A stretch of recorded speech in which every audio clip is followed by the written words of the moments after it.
I feel like, oh gosh, what am I going to do today that's not good for kids?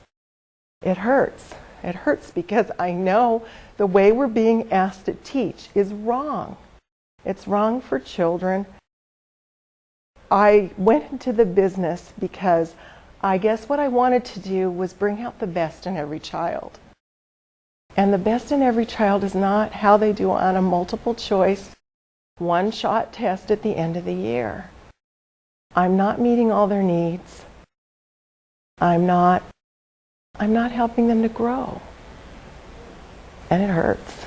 The 340,000 members of the California Teachers Association have had enough of the so-called No Child Left Behind Act.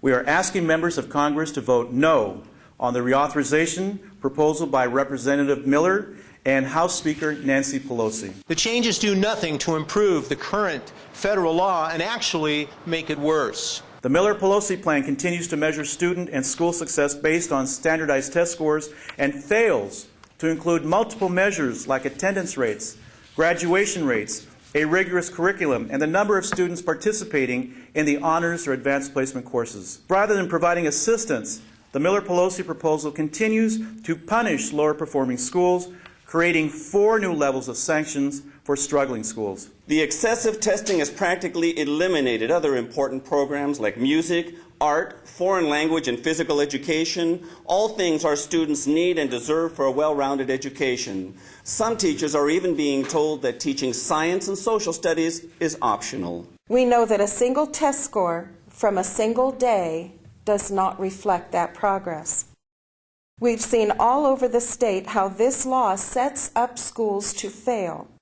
Our teachers are working very hard to help our students succeed, yet No Child Left Behind hinders that success with a one-size-fits-all approach. It's really taken the creativity out of the classroom, which is unfortunate because not all of us learn the same way by doing books.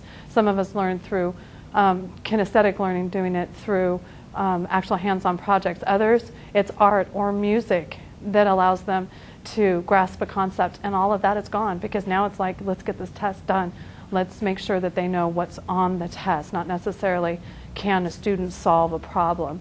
Can they just basically memorize a fact is what we've come down to. It needs to reward creative teaching, not demoralize teachers by making it more difficult for them to respond to the individual needs of children. According to a study by the Harvard Civil Rights Project, NCLB has not helped narrow the achievement gap and has shortchanged schools that serve predominantly disadvantaged minority students with an over-reliance on sanctions rather than assistance. California teachers work for local school districts, not the federal government.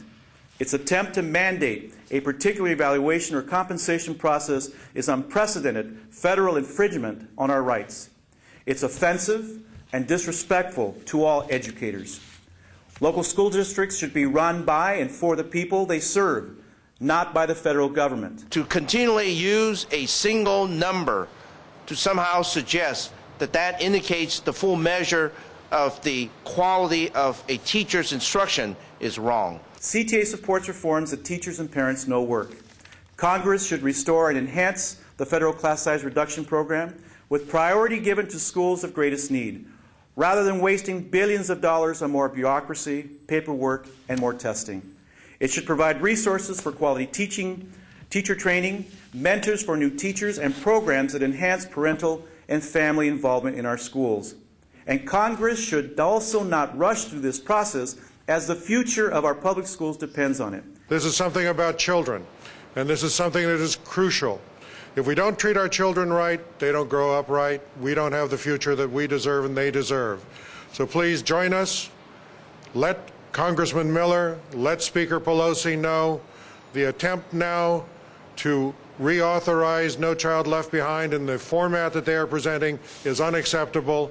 They must say no. I am very concerned about where this flawed law will lead us. It absolutely has to be changed, and it has to be changed in a big way, and it has to be changed soon before public education is destroyed.